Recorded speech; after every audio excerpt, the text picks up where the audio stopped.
Madame, Monsieur, bonjour, bienvenue dans Justice et Société, l'émission qui nous permet de mieux comprendre le mécanisme du système judiciaire dans notre pays. Dans ce numéro, nous allons aborder un thème crucial, l'accès à la justice, un sujet essentiel pour garantir que chaque citoyen puisse faire valoir ses droits.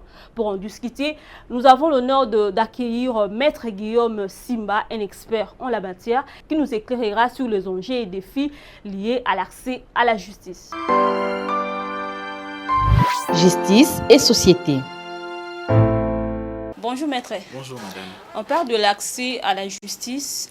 Aujourd'hui, qu'est-ce qu'on peut comprendre par l'accès à la justice? C'est quoi l'accès à la justice? Merci madame de la question. De façon purement théorique, le droit d'accès à la justice peut être compris comme étant un principe fondamental de l'état des droits qui décrit comment est-ce que les citoyens ont accès à la justice de façon équitable.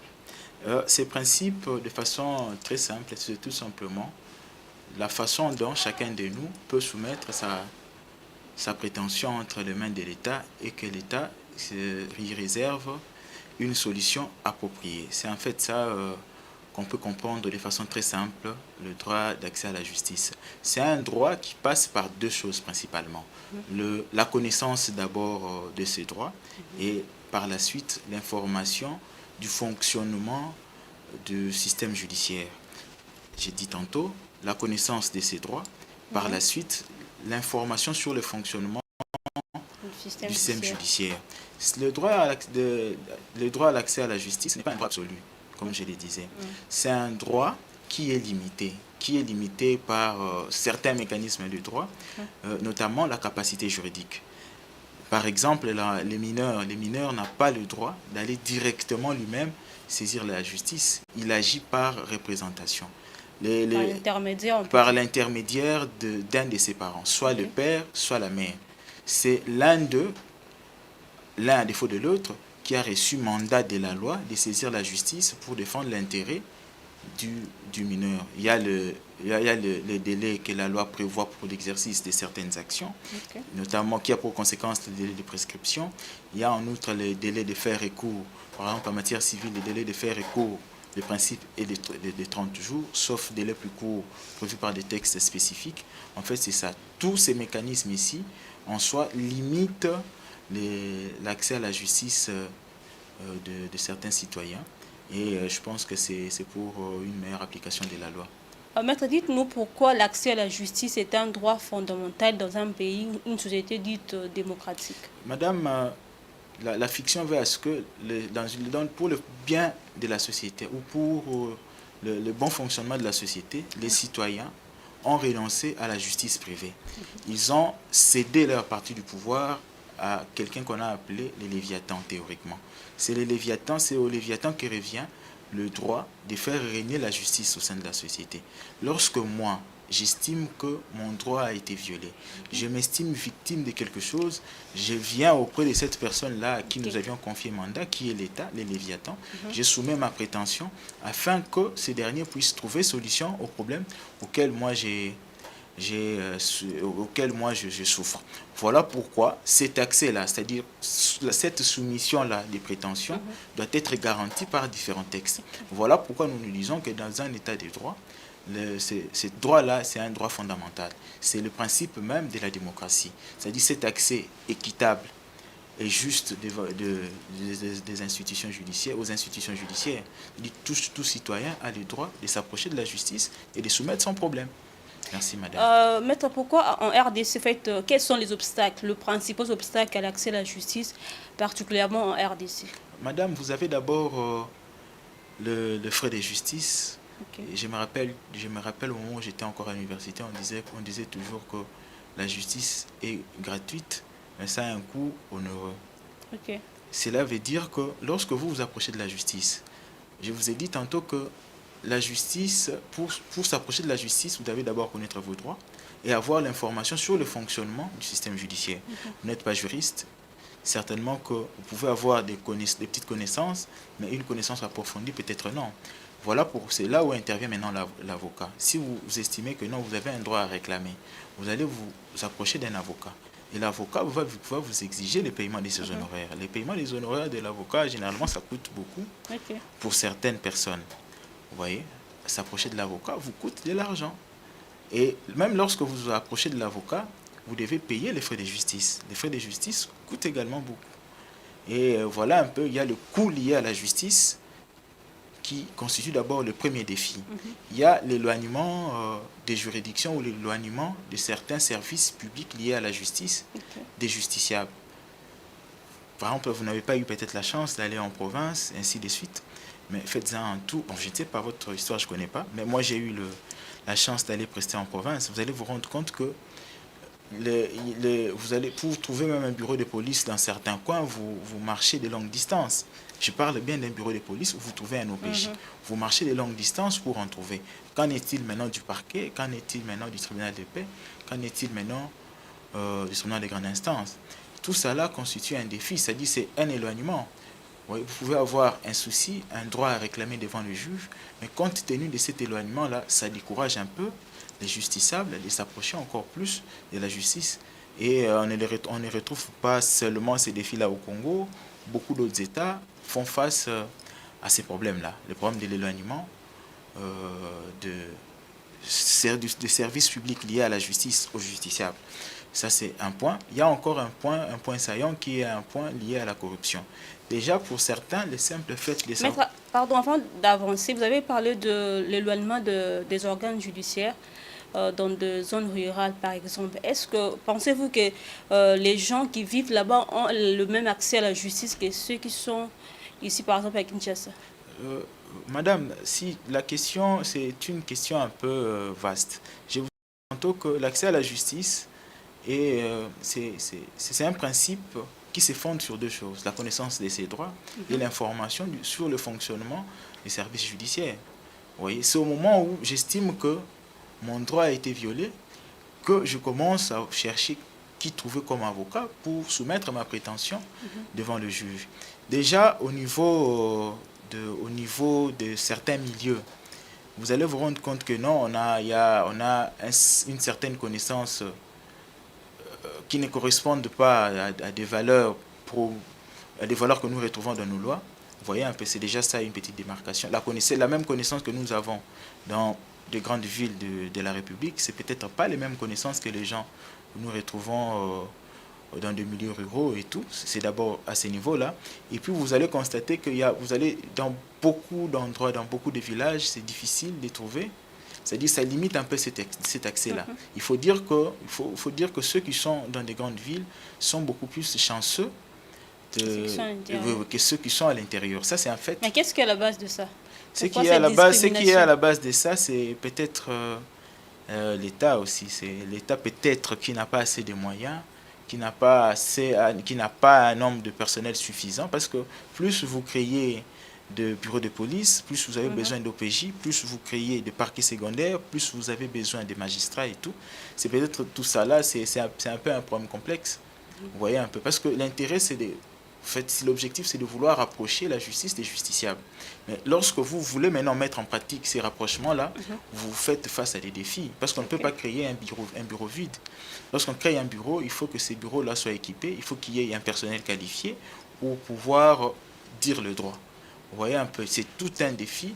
Je pense que c'est peut-être avec le temps qu'on va petit à petit résoudre ces problèmes-là. Ce n'est pas du jour au lendemain. Donc, c'est un peu ça. On parlait des obstacles liés à l'accès à la justice. Je voulais aussi rajouter la corruption. Okay. La corruption, c'est depuis un certain temps que nous faisons face à ça. Tout le monde les reconnaît, tout le monde les dit, tout le monde les dénonce, que notre appareil judiciaire est confronté à la corruption. Certes, ça c'est aussi, parce que déjà pour un justiciable, lorsqu'il a comme adversaire quelqu'un de puissant, quelqu'un qui a l'argent, des fois il s'est dit, pourquoi aller soumettre ma prétention devant un service de l'État, dès lors que je sais que celui-là va passer pour donner l'argent. Vous voyez un peu, déjà si quelqu'un s'est dit cela dans sa tête, c'est déjà une barrière, on ne sait plus aller défendre son droit devant l'État et tout. Mais qu'est-ce qu'il faut pour atténuer à cela? La corruption ou bien l'ensemble, l'ensemble de fait de barrières, des obstacles, des défis.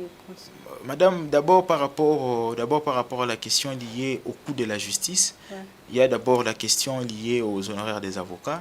Pour ceux qui sont démunis, il y a la loi ou le droit qui prévoit l'assistance judiciaire gratuite, qui est, si quelqu'un est diminué, estime qu'il a besoin d'un avocat et qu'il n'a pas d'argent, il n'a qu'à s'adresser au Conseil de l'ordre ou bien au bâtonnier, qui d'office va désigner un avocat qui va prester pro deo. Ça, c'est un mécanisme que le droit prévoit pour les cas de gens indulgents qui n'ont pas de moyens, de façon à leur permettre cette assistance-là judiciaire. Est-ce que ces gens-là sont informés par rapport à ça? Bon, ça c'est un travail de l'État et des ONG, madame. Ça, c'est un travail de l'État et des ONG de vulgariser un peu, non? Lorsque vous faites face à telle ou telle autre difficulté, voilà la démarche à suivre. Il y a aussi la question liée aux frais de justice. Parce qu'il ne faut pas seulement avoir un avocat, il faut être en mesure de payer les frais de justice, la consignation, il faut payer les droits proportionnels, il faut payer tout ça.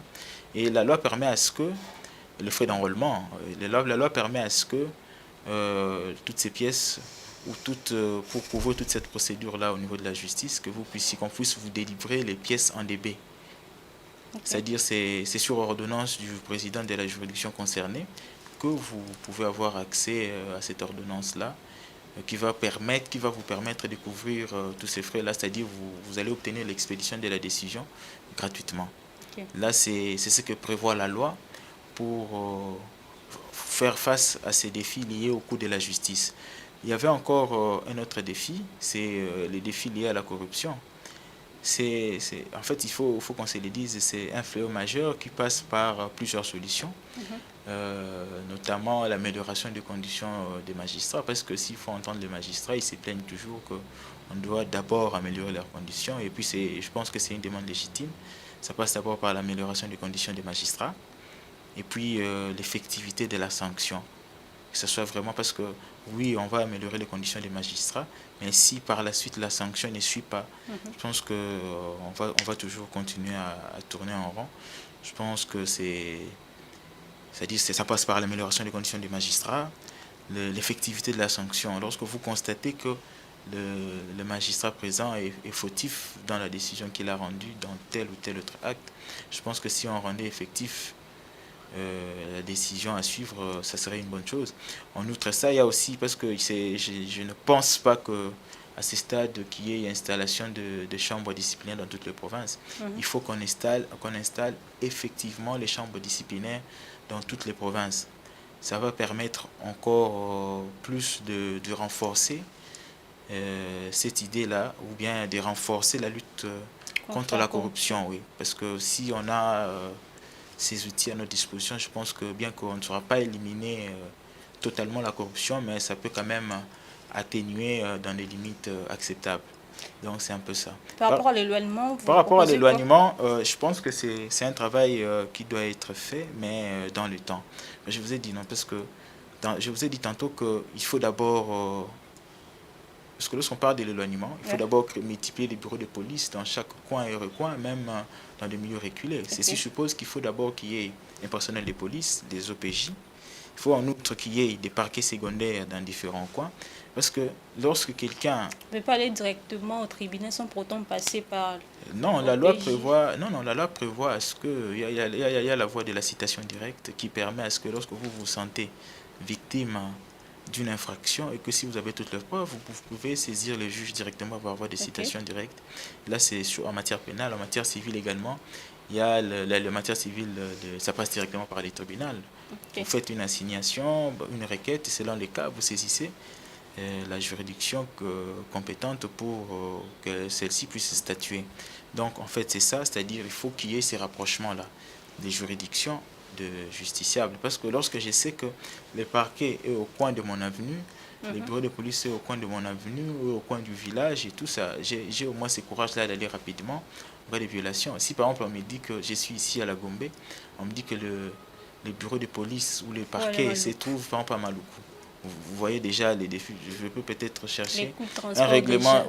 Je peux peut-être chercher un règlement des différends différent de ce que prévoit la loi. Ok. Vous voyez un peu. Donc, c'est un peu de tout ça, c'est-à-dire créer encore plus de parquets secondaires, de juridictions secondaires. Ça va permettre de rapprocher. Et puis, la vulgarisation, l'information et tout. Je pense que c'est l'État, surtout au niveau de la vulgarisation, avec l'aide des ONG, ça pourrait être une bonne chose. On parle de l'État, maître, on peut savoir le rôle de l'État pour garantir un accès égal et équitable à la justice pour tous les citoyens. Voilà. Déjà, sur le plan structurel, il y a des textes, je vous ai dit tantôt qu'il y a des textes qui organisent l'assistance judiciaire gratuite, la délivrance des pièces en DP et tout. Madame, c'est-à-dire, c'est le droit d'accès à la justice, les garantir, ce n'est pas à un trait de temps, c'est-à-dire c'est un travail de fond qu'il va falloir mener. Parce que c'est un travail que seul l'État lui-même ne saura pas. C'est un travail où il faut qu'il y ait des associations caritatives à ses côtés, des ONG, ASBEL et tout, qui concourent à cet objectif ultime, c'est-à-dire permettre à tout le monde. C'est-à-dire ça passe d'abord par l'information de ses droits et par la suite par cette connaissance-là du fonctionnement du service judiciaire. Vous voyez un peu, ça passe par les deux. Et l'État met en place des textes juridiques. Il crée le parquet, il crée les cours et tribunaux. Bon, il a en outre l'obligation de vulgariser ces différents textes. Vous voyez un peu. Il peut y avoir une loi comme ça, mais je ne suis pas informée, je ne sais pas. Oui, c'est une obligation aussi pour l'État, la vulgarisation. C'est une obligation de l'État, la vulgarisation des textes pour permettre leur meilleure application. C'est aussi une obligation de l'État. Mais je pense que prendre les choses sous cette optique-là ne serait pas une bonne façon de voir les choses. Parce que l'État, à lui tout seul, ne saura pas. Je pense que l'État, par exemple, dans le cas ici, c'est-à-dire permettre, rendre facile cet accès à la justice, je pense que beaucoup d'autres choses doivent concourir à cet objectif-là, notamment les ONG, les ASBEL et tout, doivent, c'est-à-dire sensibiliser encore plus la population, en lieu et place de la justice privée et tout. Lorsqu'on arrête un voleur, au lieu de le frapper et tout, cette justice populaire-là, il faut l'amener auprès du bureau de police le plus proche. Pourquoi ne pas l'amener au parquet et tout. Vous voyez un peu, c'est de tout ça dont il s'agit. C'est-à-dire cette vulgarisation-là et tout, c'est un travail de fond qui doit être mené.